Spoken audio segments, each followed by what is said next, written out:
নমস্কার বন্ধুরা, আপনারা ইতিমধ্যে দেখছেন পশ্চিমবঙ্গ আজ জঙ্গিদের স্বর্গরাজ্যে পরিণত হয়েছে। শুধুমাত্র তাই নয়, সবথেকে মজার বিষয় হচ্ছে পশ্চিমবঙ্গের প্রশাসন এবং পশ্চিমবঙ্গের পুলিশ থাকা সত্ত্বেও পশ্চিমবঙ্গে মুর্শিদাবাদে এসে আসামের আসাম পুলিশ বা আসামের প্রশাসন এসে তারা এসে এখান থেকে পশ্চিমবঙ্গ থেকে জঙ্গিদের গ্রেপ্তার করছে।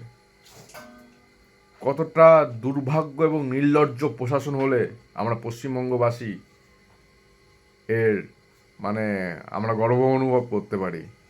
ব্যাপারটা তেমনই হচ্ছে। শুধুমাত্র তাই নয়, জম্মু কাশ্মীর পুলিশ এসে ক্যানিং থেকে জম্মু কাশ্মীরের জঙ্গিদের অ্যারেস্ট করছে। আর আমাদের পশ্চিমবঙ্গ সরকার এবং পশ্চিমবঙ্গ পুলিশ প্রশাসন তারা কি করছে?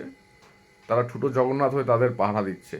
তাদেরকে ভোট ব্যাংকের রাজনীতি করার জন্য তাদেরকে ভোট ব্যাংকের সুবিধার্থে করে দিচ্ছে। আমরা দেখতে পাচ্ছি একের পর এক আজকে খবর খুললে আজকে বাংলাদেশের যে পরিস্থিতি, ঠিক সেই একই পরিস্থিতির দিকে আজ পশ্চিমবঙ্গ যাচ্ছে। আর এর মূল কাণ্ডারি হচ্ছে বর্তমান রাজ্যের শাসক দল।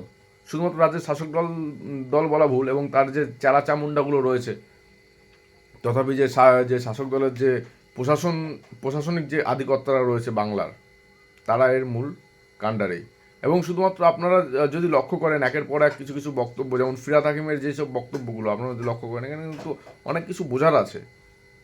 বন্ধুরা, আপনারা জেগে থাকবেন না, আপনারা গর্জে উঠুন। বিশেষ করে শুধুমাত্র সরকারের বিরুদ্ধে গর্জে উঠতে হবে না, আমাদের এই পশ্চিমবঙ্গ প্রশাসনের বিরুদ্ধে গর্জে ওঠার প্রয়োজন।